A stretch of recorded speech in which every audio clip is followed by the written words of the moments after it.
Hi there, my name is Anna Yosin, and today we'll be talking about Tadasana, the mountain pose.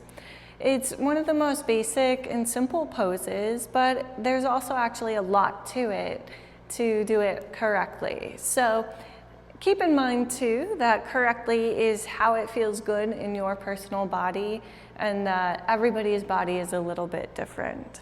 So with mountain pose, it's this beautiful combination of strength and standing up straight and strong, but also being relaxed. And there's a term in Sanskrit called sthira sukham asana, which means the firm, stiff, stable, yet relaxed at the same time. And that's a concept that is beautiful to bring into any pose of your practice, including your meditation or pranayama practice, to find that stability within the structure and the strength of your body, but also being able to relax through the muscles as well.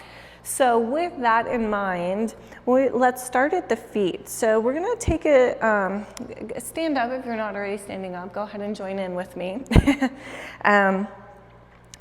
Bring your feet right under your shoulder, or right under your hips. So the hip sockets is where we want to stack our ankles. And then from there, take a look down at your feet and see if you can separate the toes and then ground those toes down just a little bit. So maybe you even kind of grip a little bit. And then bring the toes back up, and we're gonna push to the base of the toes, especially that big toe.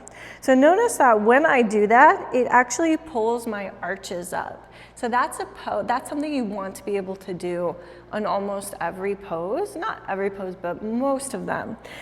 If you're just standing, this in your daily life will help you have the structure of your feet and your ankles and also your toes. So one of the things that not many people realize is that when you put a lot of pressure on your big toe, that's kind of what helps form bunions, because it's pushing your toe off to the side. So you should actually be able to stand anywhere, wherever you are, doing anything, with being able to pull your toes off of the floor. That's the ideal stance you want to have, maybe pushing a little tiny bit to the outside, but not very much, so that way your arches are activated. So that way your arch doesn't fall, because then you could fall into plantar fasciitis. It also pulls that toe to the side, which can cause bunions, and it can roll your ankle inward. So ideally, we want to strengthen the feet, separate the toes, push to the base of the toes, pull up on the arches. That's just the feet, right? So have a play with that. Just kind of shift forward and back. See what your feet naturally want to do, if they want to roll out or roll in, inversion versus eversion, and pronation versus supination. And then as we move up the foot to the ankle, so there's a difference between like rolling in at the actual foot there, and then there's a difference in this little joint right here in the ankle. So that's where you get your pronation and supination. So there's rolling in here, but then there's rolling in just slightly there. So we want to be kind of right in the middle of that. So not eversion or inversion, not supination or pronation, just finding that middle ground. So take a look at your feet and your ankles and see if you can find that middle ground. And it might be hard at first, because if you haven't been practicing this, chances are that foot wants to roll in, that ankle wants to come in, and then that causes problems in the knees, the hips, the back, and so on and so forth. So first and foremost, let's ground our feet into all four corners, pulling up on the arches. Feeling the feet below you. So just kind of notice how your toes feel on the ground, how the ball of your foot feels, how the heel feels, and if you're able to pull those arches up. Notice if you want to turn out or turn in. Let's have it straight. So making a little 11 with the feet, right? So if you notice one leg turns out more than the other, even if it feels weird, try to straighten that out.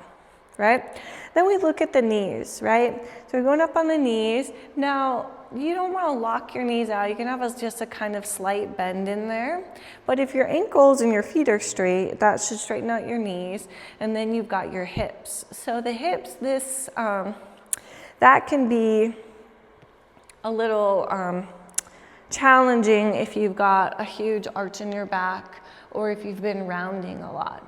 So we want to have this neutral curve of the back. Your back does have a little neutral curve there, but if you've got this huge arch there and you kind of stick your tailbone out, you want to tuck that under just a little bit, pull in and up on the pelvic floor wall, pull in and up on the inner thighs, but not so far back that we're flattening this back. We want to find that neutral spot. So just tilt your hips forward and back and just kind of see where that neutral right in the middle spot is. And another visual you can think of is if your hips are a bucket and it's filled to the brim with water. If you tilt forward, it's going to pour the water out here. If you tilt back, it's going to pour the water out behind. So we don't want to pour that water out. In order to do that, we need to gently pull in and up on these inner abdominal walls, the transverse abdominis. So in there, not a huge like tense, tight action, but just a nice lift and activation. And that also helps bring us some space through this lumbar spine. So as we're lifting up, we're making space between each vertebra as it goes up the wall, or up the spine there. And then we kind of just gently lift with our sternum, not overly, right? We don't want that overarch, we want a nice neutral curve. And pay attention now to your shoulders. First, are you slanted in any direction? See if you can even those out. Are you holding your shoulders up? You might not think you are, but you are. You might have some residual tension, so if you're kind of like holding yourself like this, oh, shimmy it out, shake it out, and pull those shoulders down and back. And gently pull the shoulders away from the ears. So let's first squeeze those shoulders up to create all that tension. And then we can drop it down. Again, gentle pull down and back of those shoulders as we lift up with the sternum. And then pay attention to the neck. So most people are kind of here with their natural posture because we're looking forward a lot. So you want to tuck that chin under. So as we're lengthening that tailbone, lifting up with the sternum, pulling the shoulders down and back. And then we just want to have a slight tuck of the chin, not overly military neck, right? But just a little bit. And that also helps open space in the throat for our Ujjayi breath. So with the Ujjayi breath, we always want to have a little bit of what's called the Jalandhara, just a little bit of a slight tuck there. So it creates space in the throat for that air passageway. And then from there, we lift up with the crown of the head. So not looking up here, we're again keeping that chin slightly tucked under. And that's like we've got a string pulling our head up towards the sky.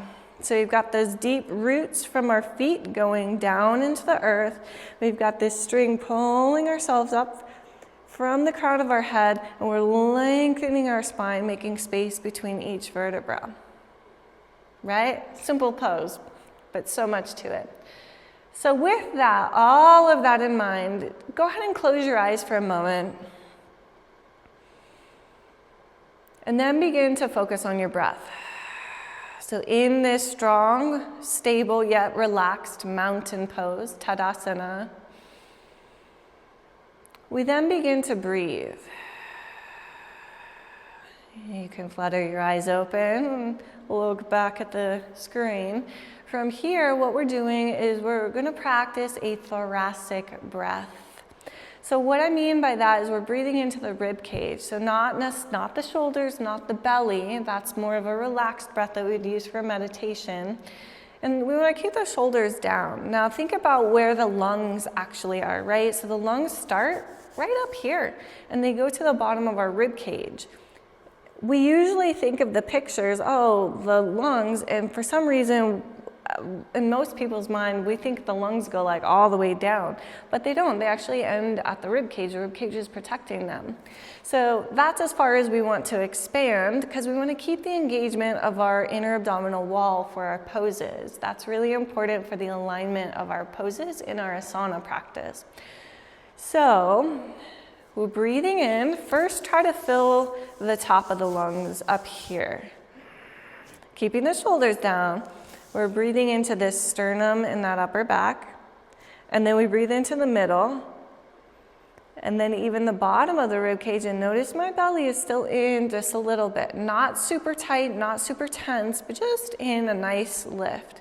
And then as we breathe out, we're engaging the abdominal wall to push the air out, so we contract the rib cage and breathe the air all the way out. So we almost feel a little deflated in the top after that exhale. So as we breathe in, inhale from the top, middle, then bottom of the lungs, expanding the rib cage. And breathe out from the bottom, middle to the top. 2 more breaths here in this strong Tadasana. Lengthen the breath as much as you can, and lengthen the exhale as much as you can. 1 more inhale. Feeling that expansion, and then on the exhale, feel the contraction. And then let the breath return to normal. And now tune into your body. How do you feel now in this moment?